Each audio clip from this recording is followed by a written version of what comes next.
Hi, good morning. I'm Lowell Joseph Gallin, and I'm here with our guest, Professor Robert Wistrich of the Vidal Sassoon Center for the Study of Antisemitism, the International Center. And we're here at the Hebrew University's Har Sophim Mount Scopus campus, and today is Wednesday, June 13th. I'm on assignment for the TV talk show I started with my partner Laura Ledbetter in New York a few weeks ago, the Laura and Lowell show. And these interviews I'm doing in Israel are our Love Israel with Laura and Lowell TV interview series. So I'm very happy to see Professor Wistrich again. We haven't seen each other for a few years since he spoke in a lecture series I've had since January 1995 at the Orthodox Union's Israel Center down on Karen Hayesod Street next to the National Labor Corps. And I'd like to show you two of Professor Wistrich's recent books. This is A Lethal Obsession, Anti-Semitism from Antiquity to the Global Jihad. And this is Professor Wistrich, that was published in 2010. Professor Wistrich's most recent book is From Ambivalence to Betrayal, The Left, the Jews, and Israel. And what we're going to talk about with Professor Wistrich now are personal reminiscences from his life and also from the life of the founder of the Vidal Sassoon Center. Most of us know Vidal Sassoon in terms of hairdos for his International Hair Emporium, but very few of us know how he grew up and what he came out of and what he confronted. And the issue we're going to talk about today is what Professor Wistrich experienced growing up and how the atmosphere in England has been changing. I understand, if I understand correctly, for the worse regarding Jew hatred, known as anti-Semitism, and some of Professor Wistrich's experiences as well as that of Vidal Sassoon. Professor Wistrich, you were born in the former Soviet Union. Yes, I came to Britain as a child. I was about 4.5 years old. I came via Poland and France, where I spent a year in each case and nearly 2 years in the Soviet Union. So before I came to Britain, I had already picked up some street language, Polish and French, and these were languages that I knew before I had learned a word of English, and with my parents I spoke only Polish. Nevertheless, I grew up in Britain. I had my education there. I went to university, Cambridge University, then the University College London, where I got my doctorate in 1974. And I can say that half of my life I lived in Great Britain, and most of the other half, not all of it, I lived in Israel. And I have certainly been able to observe over many years now the evolution of a, I think, increasingly unfriendly, not to say a hostile climate of opinion in Britain, the country where I received my education and which I probably know the best outside of Israel. And that's a very distressing thing to observe, although I no longer live there. And I think that there's always been anti-Semitism in Britain, more than people have assumed, more than most Jews have been willing to admit. And I experienced it already at school. Where did you live when your parents, where did you grow up in England? I grew up in northwest London, which is an area with a significant Jewish population, coming at 15% in some areas. Is that where Golders Green is? Yes, Golders Green, Hendon. These were the areas where I lived as a child and later as an adolescent. And at school, I would say that the bulk of our teachers, who were non-Jewish, were either latent or overt anti-Semites, and in those days there was no Race Relations Act. There was no political correctness, so they expressed their views about Jews very freely and openly, so you could be in no possible doubt where they stood. This was a school where 1/3 of the intake were Jews.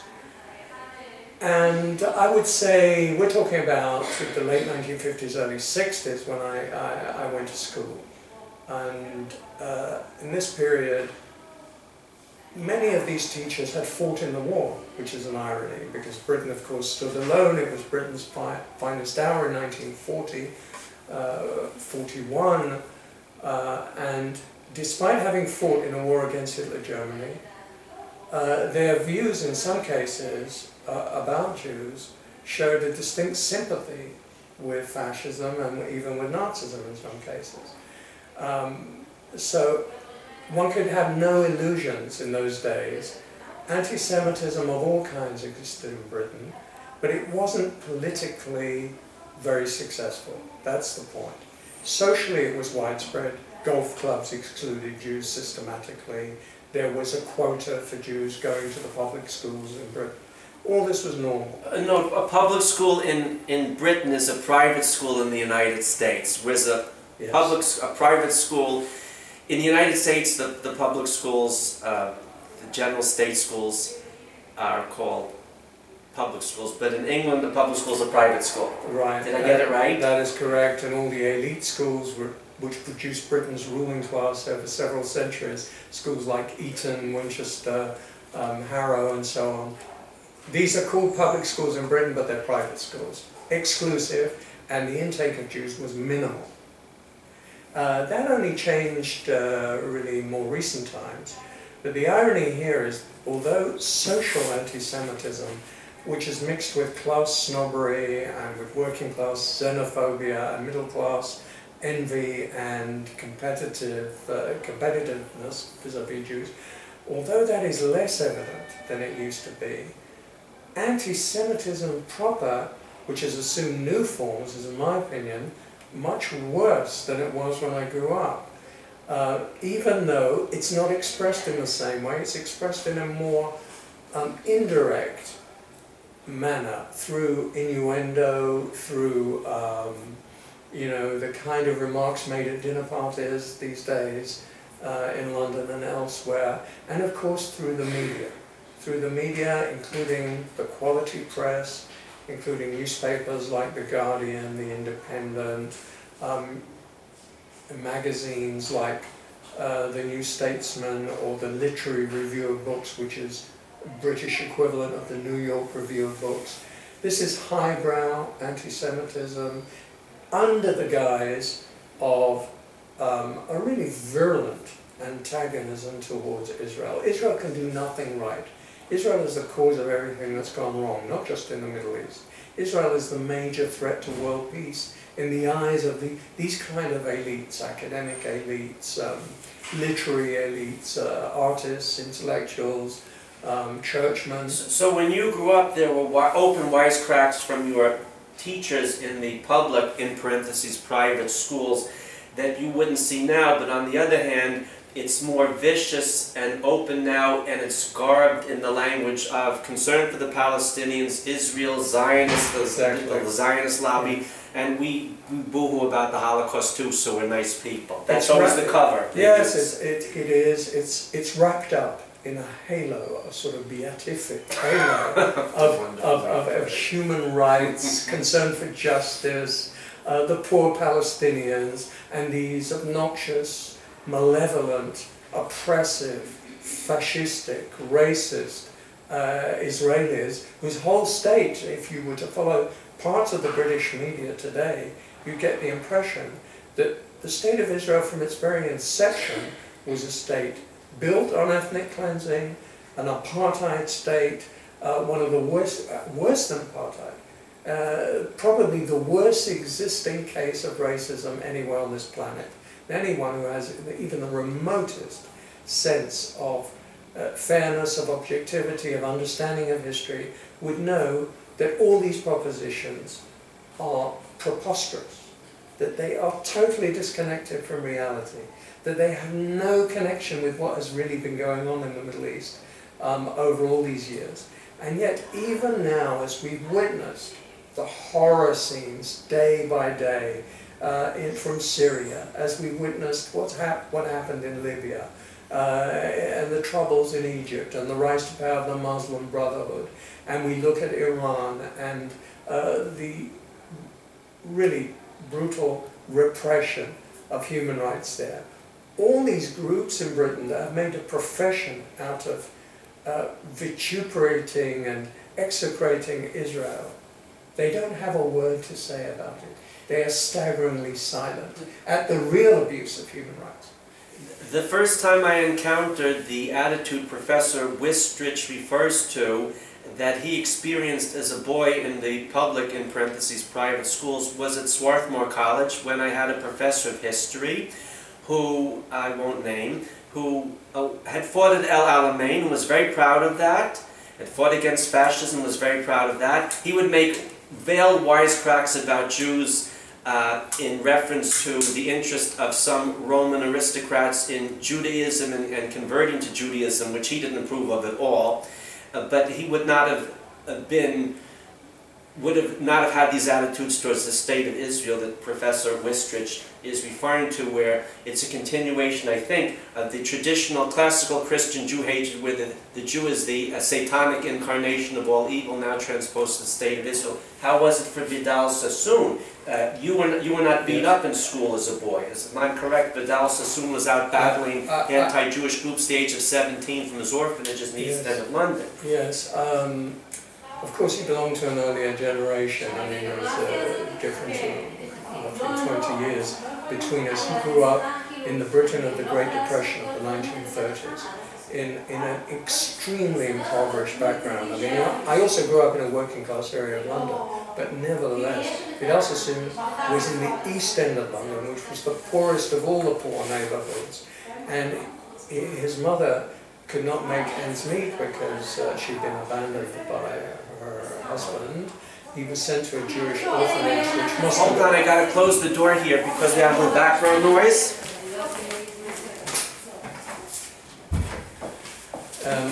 Vidal Sassoon... I'm back. Yes, Vidal Sassoon was sent to a Jewish orphanage. In the 1930s. In the 1930s. In the Depression. So between the ages of 6 and 11, which must have been very traumatic, and then World War II occurred, and children were, and many people were evacuated from London to avoid the Blitz, the bombing, the German bombing.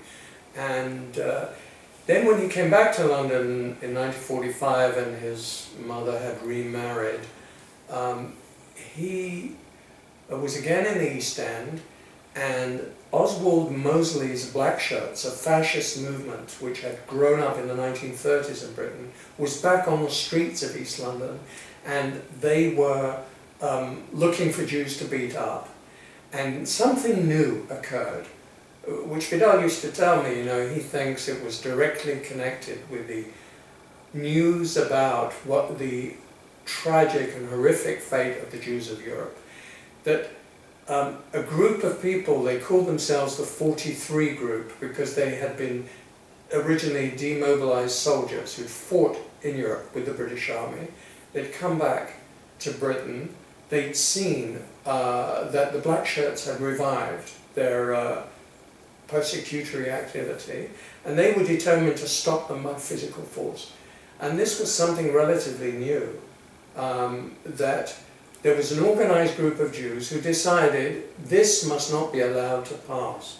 There were some previous efforts in the 1930s, but they went out to break up fascist meetings, to prevent Mosley and his hooligans, you know, from taking control of the streets, and they succeeded.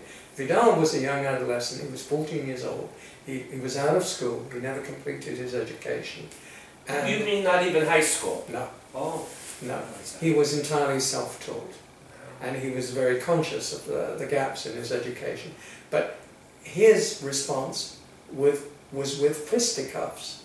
And it must be said that in those years, 45 to 47, 48, they succeeded in driving Mosley's movement off the streets, and basically they broke up its effectiveness. Professor Wistrich says fisticuffs. Translated into American English, he means fists and baseball bats and breaking them over people you don't, the heads of people you don't like. Did I get that right? Well, the only difference is that in Britain they don't play baseball, so it would have been some other kind cricket.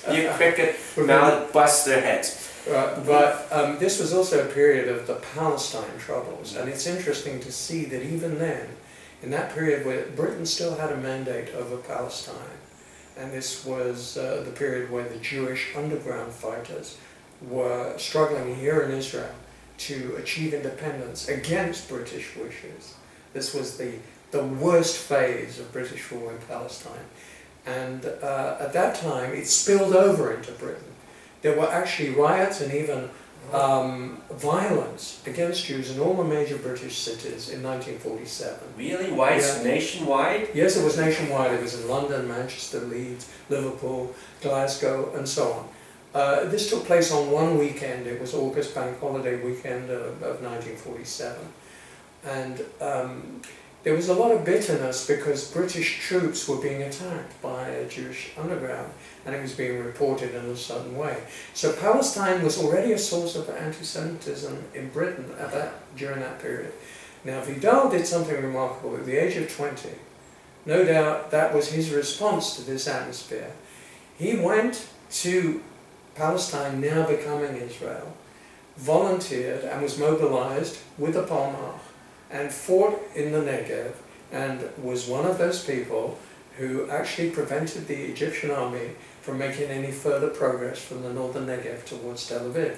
They were stopped in their tracks. Same famous story, the 7 days of Yad Mordechai down there? That's exactly the Egyptian army. That's the area, and that's where these very vital, crucial combat took place, and I think it was the decisive experience in Vidal's life. Certainly, the way he talked about it to me, and he's also on record as confirming this, it changed his life. It gave him a sense of who he was, his identity, his roots. When he came back to Britain after a year in Israel, he told me he knew what he wanted to do.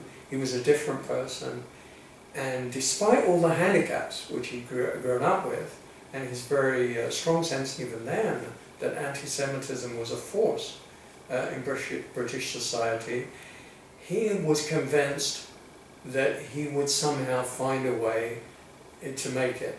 And he always recounted this dream. His mother saw him in a dream in a hairdresser's shop, and then she took him after that dream to a barber shop in the East End and asked Mr. Cohen, who was in charge of that particular barber shop, to take him on as an apprentice. And really he never looked back. Wow, we'll have to conclude our first of what I hope are many interviews on that note. And for those of you who may or may not have seen the American commercial, I still remember it. It has the line, "Only your hairdresser knows." In this case, it was Vidal's mother. And we're going to be talking, I hope, again in the future, many times to Professor Wistrich about his own work, and about the Vidal Sassoon Center, and about the remarkable man who founded it. And again, I want to show you Professor Wistrich's two most recent books. This is published 2012, From Ambivalence to Betrayal. Last week. Last week. That's very recent. Also, I'd like to mention that Vidal Sassoon died on May 9th. He did, and we're holding a special evening tomorrow, which is the 14th of June, in his honor, and it'll be on our website, the website of the Vidal Sassoon Center at the Hebrew University. So anybody who would like to know what is being said, and we're showing a short documentary film about him, is very welcome to click on our website. So, From Ambivalence to Betrayal, The Left, the Jews in Israel, published last week. And 2 years ago, A Lethal Obsession, Anti-Semitism from Antiquity to the Global Jihad. So Professor Wistrich, thank you very much for this first interview. And thank you for watching. Good.